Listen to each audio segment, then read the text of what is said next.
Arnaud Demanche qui nous rejoint autour de la table pour électriser l'actualité, Arnaud. Bonjour Amélie Rosic. Bonjour Arnaud Et Demanche. oui, non mais les dames d'abord, je suis galant. On peut vous laisser, hein, si vous voulez. C'est chic. Ça va les mecs? Ouais. On est bien?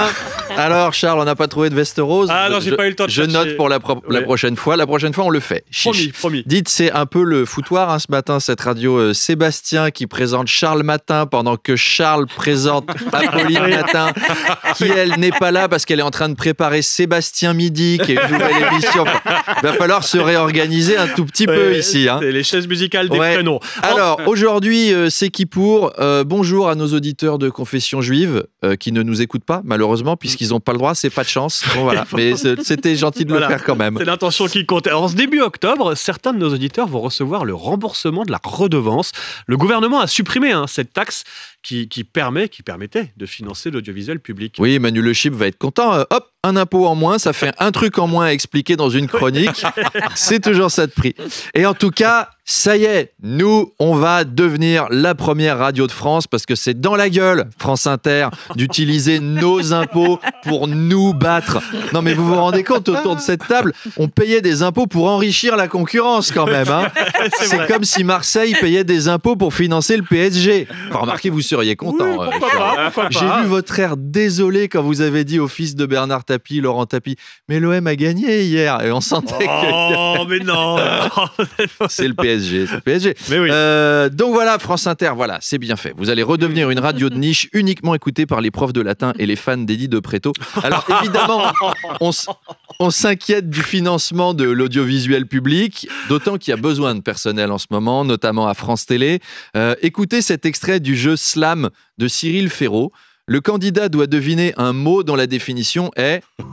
Animal qui vit parmi nous. Étranger? Non. Alors, non. Aïe. Un étranger... Non. C'est un vrai extrait. Un étranger n'est pas un animal Mais qui non. vit parmi nous. Si, alors il s'est confondu en excuses, le pauvre monsieur. Il était liquide. Il a dit je suis confus, mais il y avait un G. Il n'est pas raciste, on le sait très bien. Sinon, on l'aurait vu chroniqueur sur CNews dès aujourd'hui. Or, pas du tout. Mais quand même, France 3 aurait pu engager des monteurs et des gens pour couper cette séquence et lui inviter cet embarras à ce pauvre garçon. Il y a besoin de financement pour l'audiovisuel. Oui, c'est vrai. Et donc, on sait qu'Arnaud Demanche regarde Slam tranquillement l'après-midi Tranquillement, à la télé. Ça Éric repose. Dupond-Moretti, renvoyé devant la Cour de justice de la République, soupçonné de s'être servi de ses fonctions de ministre de la Justice pour régler ses comptes avec des magistrats auxquels il s'est opposé quand il était encore avocat. Oui, Alexis Kohler, Éric Dupond-Moretti. Eh ben, en ce moment, c'est les soldes d'automne. Pour un macroniste mis en examen, le deuxième est offert. C'est Chin-Chin d'un filou. Oui. De deux filous, en l'occurrence. Oui. Là, ça irait presque plus vite de faire la liste de ceux qui n'ont pas d'affaires dans la Macronie, donc je vais l'adresser avec vous. Est-ce que quelqu'un a un post-it à me dépanner? Alors, il y a Patricia Mirales, chargée des anciens combattants.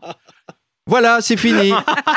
Macron nous avait promis une république exemplaire, donc effectivement, c'est l'exemple parfait de tout ce qu'il faut pas faire.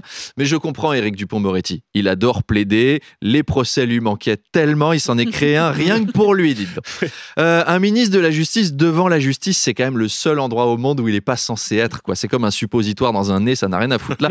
Et donc, Éric, il est soupçonné d'avoir réglé ses comptes avec des magistrats qu'il avait fait chier sur plusieurs affaires où il plaidait. Le gars confond justice et justicier. C'est Chuck Norris. En fait, tu lui dis Attention où vous mettez les pieds. et lui, il te répond. Je mets les pieds où je veux et c'est souvent dans la gueule. Voilà, ça ne déconne pas la méthode Dupond-Moretti. Très bon résumé. N'est-ce pas? Et vous l'avez donc comparé à un suppositoire, hein, on est d'accord. Mais c'est vous qui interprétez. Ouais, c'est bon. Tiens, tant qu'on est dans le virulent, l'Assemblée nationale a vécu une session très agitée hier après-midi. Daniel Obono a invectivé ses opposants. Sandrine Rousseau a mimé un utérus en signe de soutien à Adrien Quatennens. Le tout après le Mangez vos morts de Daniel Obono. C'était lundi dernier. Oui, on est à peine début octobre et on en est déjà à mange tes morts et à mimer des utérus en gueulant à l'Assemblée. Les prochaines étapes vont être folles. BFM va connaître une année agitée. Hein. Bienvenue sur BFM TV, première chaîne info de France.